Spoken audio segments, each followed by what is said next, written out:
Sejam todos bem-vindos. Eu me chamo Irapuan Beltrão, sou professor de Direito Financeiro e Tributário.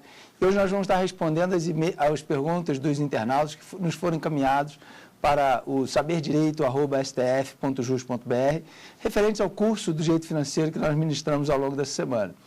Já pegando aqui a primeira pergunta, veio do Roger Aguiar, de Fortaleza, em que ele questiona para a gente o seguinte: ingresso e receita são sinônimos? Essa é a grande pergunta genérica.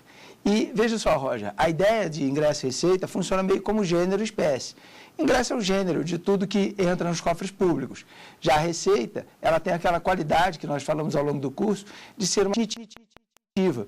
Ingresso, toda e qualquer movimentação, independente disso gerar um acréscimo patrimonial. Já a receita não. A receita é aquela que, essa sim, aumenta o patrimônio do Estado, gera uma disponibilidade ao Estado e tem a natureza não devolutiva, não temporária, não precária desse valor nos cofres públicos. É a receita que nos importa mesmo, é a receita que gera já disponibilidade.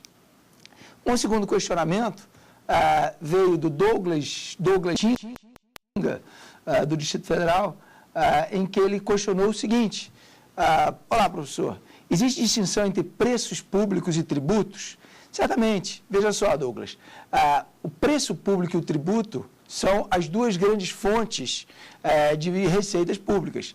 A lógica tributária, por outro lado, ela vai se diferenciar do preço público justamente pela compulsoriedade que ela é obtida. Todo tributo, nós sabemos, é da essência, ele é absolutamente compulsório.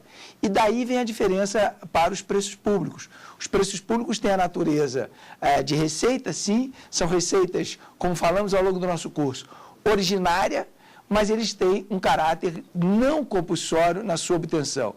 São as tarifas, são as formas de padrão, quando há, por exemplo, uma concessão ou um sistema em que existe a possibilidade da remuneração de um serviço público, porém, sem aquela compulsoriedade que o tributo exige. Na verdade, são as duas grandes fontes de receita, mas fica o tributo como aquela receita obtida compulsoriamente e o preço público já obtido de maneira não compulsória. A distinção, Douglas, que mais acaba se orientando, foi inclusive dada pela distinção que existe no próprio Supremo Tribunal Federal. O Supremo Tribunal Federal, por intermédio da súmula 545, estabeleceu ali essa distinção. Recentemente, o Supremo também julgou uma situação acerca do encargo emergencial que houve na época do racionamento de energia, e lá ele reforça novamente essa distinção para chegar à conclusão de qual era a natureza daquilo. Enfrenta a ideia da compulsoriedade para chegar à conclusão se é tributo ou se tem natureza de preço público. São receitas, mas diferenciadas pela compulsoriedade que o tributo possui. Um outro questionamento que veio foi da Michele Fonseca, de Vila Velha, do Estado do Espírito Santo, e a Michele pergunta, talvez uma das perguntas mais frequentes em relação à lógica financeira: qual será a natureza da lei orçamentária? Qual é a natureza que a lei orçamentária tem? Vejam, se pensarmos o orçamento, Michele, o orçamento, como você mesmo sugeriu, é uma lei. Formalmente, ele é uma lei. Agora, não é uma lei de efeito abstrato, como nós estamos aprendendo sempre na teoria geral do direito. Não é aquela lei que fixa norma geral e abstrata de comportamento na sociedade. É uma lei que tem por pressuposto funcionar como um processo de autorização para a atuação do Estado. Houve já certa divergência doutrinária em cima disso, não só aqui, mas em vários países, vários autores divergiram sobre a natureza da lei do orçamento, mas prevalece na doutrina brasileira, e talvez influenciada por uma doutrina até mundial, a ideia de que a lei orçamentária funciona como uma lei de efeito concreto, mas que permite, por outro lado, a ideia de servir aquilo ali como um ato-condição para a administração agir. Ela não tem a essência de ato administrativo, propriamente dito, mas tem uma essência de ato da administração, e aí, nessa lógica do ato da administração, permitindo a condição de agir em relação à atuação que se espera do serviço público propriamente dito. Então, é importante frisar que, se pensarmos o orçamento, ele formalmente é lei, mas materialmente funciona como esse ato-condição que a administração precisa para poder empreender as suas atividades. Claro que, vejam, sempre cercado de uma certa polêmica doutrinária, cercado de alguma polêmica que a doutrina ainda diverge em relação a tudo isso. Mas a doutrina majoritária, podemos assim dizer, caminhou por esse trilho do ato-condição da visão da lei orçamentária. Um outro questionamento, passando aqui, veio do Cleiton Duarte, de Porto Alegre, do estado do Rio Grande do Sul. Fala ele já sobre o controle, que foi um tema que a gente acabou não abordando muito ao longo das nossas aulas, mas é um tema efetivo de importância. O controle interno, questiona ele, impede o controle externo? E vejam, Douglas, o Cleiton, desculpa, essa questão aparece na própria Constituição. Aí o texto da Constituição vai nos ajudar em relação a isso. Dirá o texto constitucional que ali nas normas de controle, ao longo dos artigos 70 e 75, ele está preocupado, claro, por ser uma referência em relação ao legislativo, de falar tipicamente do controle externo. Porém, ali também, ao longo daquelas disposições constitucionais, aparece a norma de controle interno. E lá no artigo 74, quando fala a Constituição acerca desse controle interno, ela vai se referenciar que o controle interno ele é um controle de cooperação com o controle externo. Então, mais do que não impedir o controle externo, eles convivem de maneira cooperativa, inclusive gerando responsabilidades ao eventual controlador interno que não colabora de maneira constitucional com o controle externo.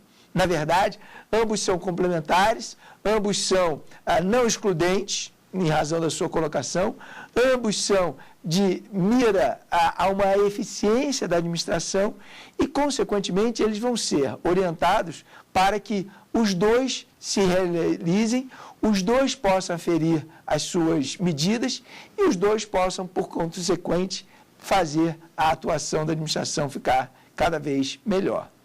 A ideia que todos nós temos que buscar em relação a essa visão do controle, aproveitando aqui a deixa do Cleiton, é que o controle, seja o interno, seja o externo, devem ser medidas coerentes e medidas de convenção para a administração poder melhor agir. Justamente por isso, um não impede o outro e o cuidado que eles têm que ter é de agir de maneira conjunta, de agir de maneira coerente e tentar buscar os nossos melhores princípios de cooperação. Essas foram as nossas 4 primeiras perguntas. Nós vamos fazer um breve intervalo e voltamos já com outros questionamentos enviados pelos nossos internautas e colaboradores. Até já. Olá, sejam bem-vindos novamente. Estamos no Saber Direito Responde. Eu me chamo Irapuan Beltrão. Dividi com vocês essa semana de toques e tópicos do direito financeiro e nós vamos estar agora respondendo a mais questionamentos que foram nos enviados para o saberdireito@stf.jus.br. Foram questões levantadas pelos nossos internautas e aqui já vamos encontrar uma pergunta que é absolutamente interessante. Veio do Caio Ferreira, lá do Rio de Janeiro, e diz ele o seguinte apontamento. Professor, a minha dúvida é a seguinte: o que acontece no caso de início do exercício financeiro sem que tenha sido aprovada a lei orçamentária anual? Veja, Caio, essa talvez seja a situação mais debatida em relação ao cenário que já apareceu nas nossas lacunas orçamentárias, a lacuna da lei orçamentária. E houve diversas sugestões, mas houve já um certo consenso de como resolver tudo isso. Alguns sugeriam que deveria ser pego a lei de diretrizes orçamentárias e ser guiado pela lei de diretrizes orçamentárias, que foi elaborada no primeiro semestre daquele ano que antecedeu. Mal ou bem, essa lei já vai existir. Só que essa lei de diretrizes orçamentárias, ela não estabelece de maneira muito clara como vai ser feita a aplicação dos gastos. Então, essa sugestão foi rechaçada pela maior parte da doutrina, porque não se viu ali uma solução muito confortável para esse agir.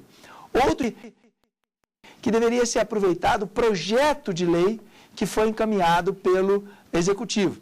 E esse projeto de lei poderia ser aceito como válido até que fosse aprovada a lei orçamentária, dado que, nesses casos, a inércia pode ter sido atribuída ao Legislativo. Mas também é complicado, porque mal bem você estaria desvirtuando o processo legislativo e enfraquecendo toda a ideia de que o orçamento é uma lei no seu sentido formal, com a administração com base então somente uma situação de projeto legislativo. Não seria certamente o nosso melhor contexto. Foi em razão disso que surgiu a solução mais tranquila de todas, a que acabou sendo acolhida pela maior parte da doutrina e acabou sendo praticada no direito brasileiro até por outras disposições. Pegar a lei do ano anterior, a lei orçamentária do ano anterior, e ela ser aproveitada como um processo de suprimento dessa lacuna. Veja, Caio, a ideia não é claramente seguir aquela sequência da lei orçamentária do ano anterior, até porque certamente as prioridades são outras.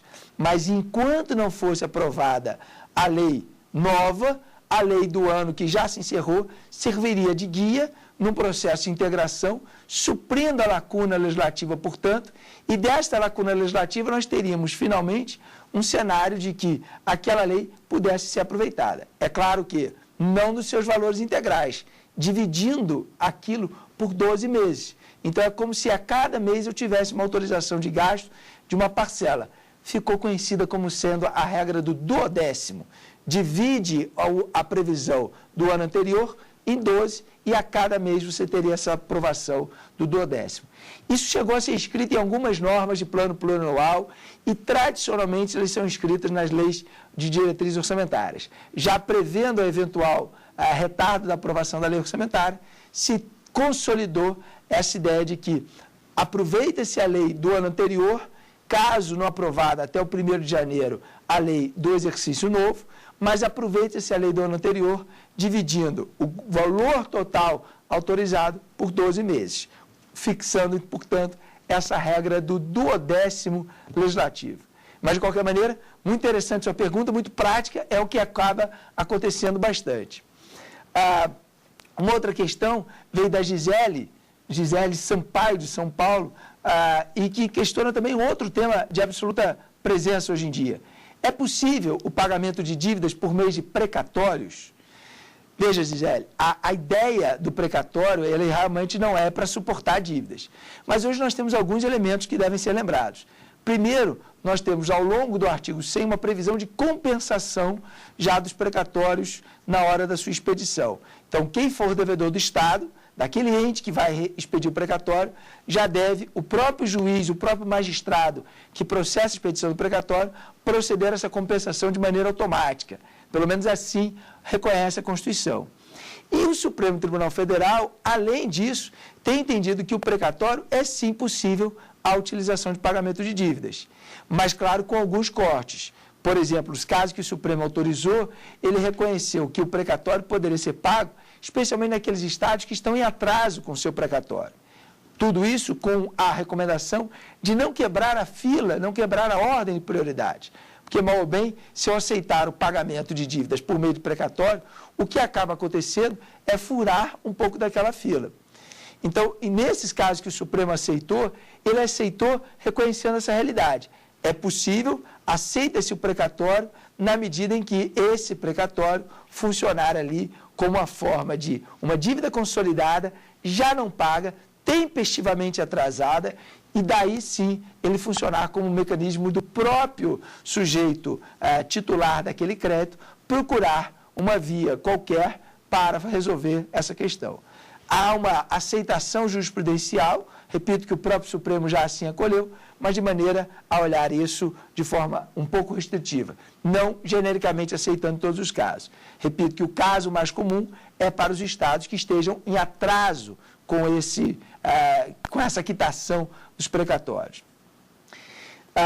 Uma outra pergunta que nos vem é do Juliano, também da cidade do Rio de Janeiro, diz o questionamento do Juliano: cabe o controle da constitucionalidade das leis orçamentárias? Qual via? E veja só, Juliano, essa foi a questão mais interessante dos últimos tempos em relação ao orçamento. O orçamento pode ser sim controlado. Na verdade, de duas maneiras. Tanto pela via incidental, o interessado procurando a satisfação do seu direito e, eventualmente, percebendo que aquilo ali há uma omissão legislativa, por exemplo, ou há uma falta de previsão orçamentária, ou há, quem sabe, até um desrespeito a determinado comando constitucional.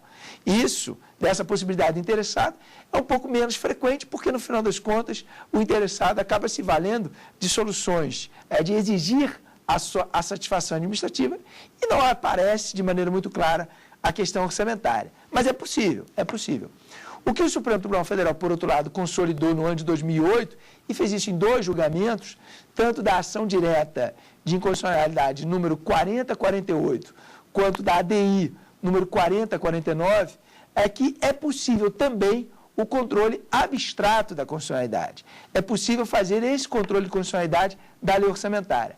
Não obstante a lei orçamentária seja uma lei de efeito concreto, o que tradicionalmente era afastado da via abstrata, a relação que surgiu nesses casos foi de que a via do controle abstrato, ou as vias que existem por trás do controle da constitucionalidade, devem analisar todo e qualquer tipo de lei.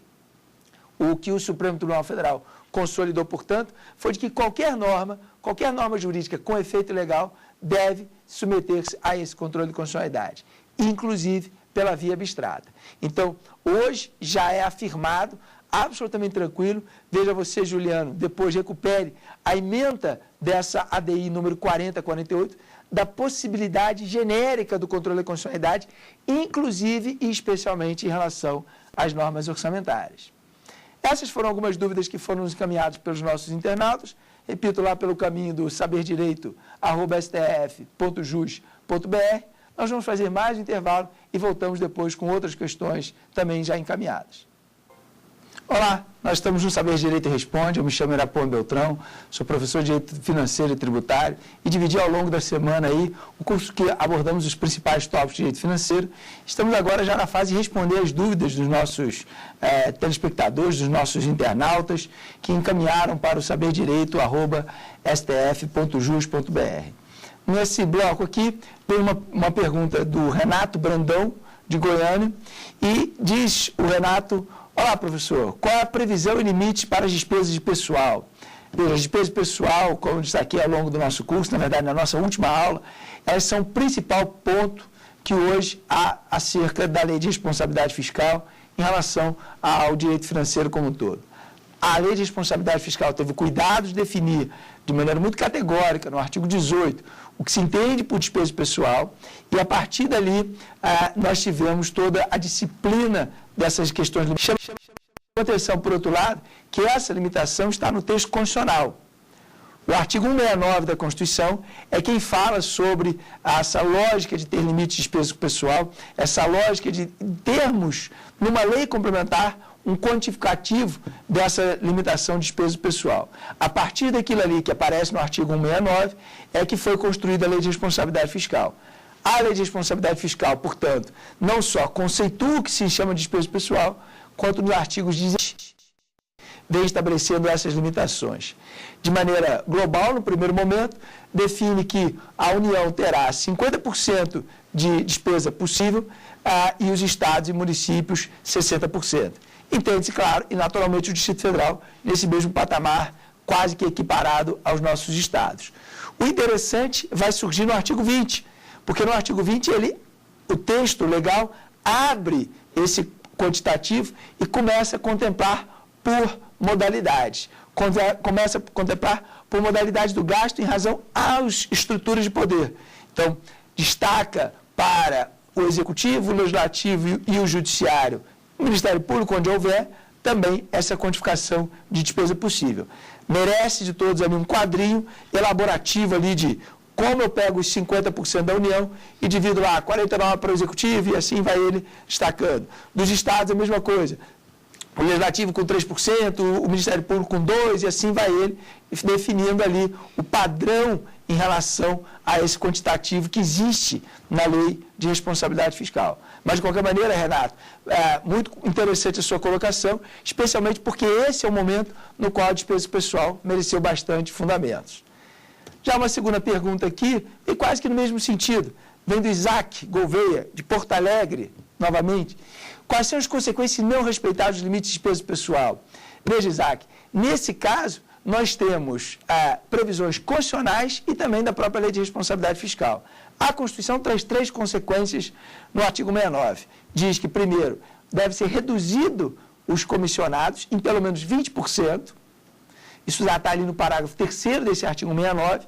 Se não atendidos, devemos depois exonerar os servidores não estáveis, também disciplinado por Tucumpo da emenda número 19, e no mesmo artigo 69, o parágrafo seguinte vem dizendo que, se não atendidos, nós vamos ter que exonerar servidores estáveis, mediante um processo, uma lei cuidadora desse processo, mas as consequências serão essas: os comissionados, os servidores não estáveis e os servidores estáveis finalmente.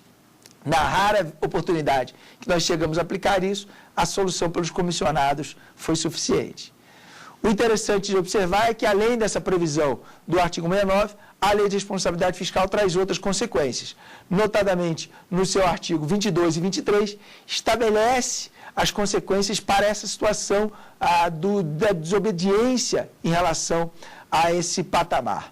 E vai chegar definindo que essa solução tem que ser dada em pelo menos 8 meses, ou 2 quadrimestres, como menciona a nossa lei, e nesses 2 quadrimestres, enquanto perdurar o excesso, esse sujeito não pode receber transferências, não pode fazer novas operações de crédito, e ali elenca a lei algumas consequências enquanto perdurar o excesso. Mas o interessante, certamente, está lá no campo das nossas previsões constitucionais. Essas são as medidas mais gravosas. E temos ainda uma última pergunta, que veio do Fernando Torres, de Londrina, no Paraná, em que ele questiona quais são as fases da realização da despesa, as fases da realização da despesa pública. Veja só, Fernando, a ideia da despesa pública começa pela sua previsão orçamentária. E depois dessa necessária previsão orçamentária, a Lei 4.320 vem elencando tais fases. Ali, a partir do seu artigo 58, vai falar, na verdade, 4 grandes atos para a materialização dessa despesa: a figura do empenho, a figura da liquidação dessa despesa, dentro disso, a ideia da ordem de pagamento e, finalmente, o pagamento propriamente dito. Parte da doutrina diverge em relação a identificar se seriam essas 5 as fases completas. Outros já tiram a ideia da previsão, porque é a previsão mais legislativa, fala das 4 administrativas, pura e simplesmente, e uma outra leva ainda da doutrina, fala da previsão, sim, fala do empenho, liquidação, mas suprime a ideia da ordem para colocar junto com a fase da liquidação. A verdade é que, independente da divergência doutrinária de quantas são as fases, nós podemos reconhecer esses 5 atos: o ato legislativo, e depois, seguido dos 4 burocráticos administrativos, há tanto a figura do empenho, com as suas modalidades, suas características, a liquidação, a ordem de pagamento e, finalmente, o pagamento em si. Essas eram as perguntas que nos foram encaminhadas, foram resultados do nosso curso do Direito Financeiro, e, no final das contas, nós tivemos aí a satisfação de ter a demanda dos nossos internautas. Um abraço, bons estudos e até o próximo encontro.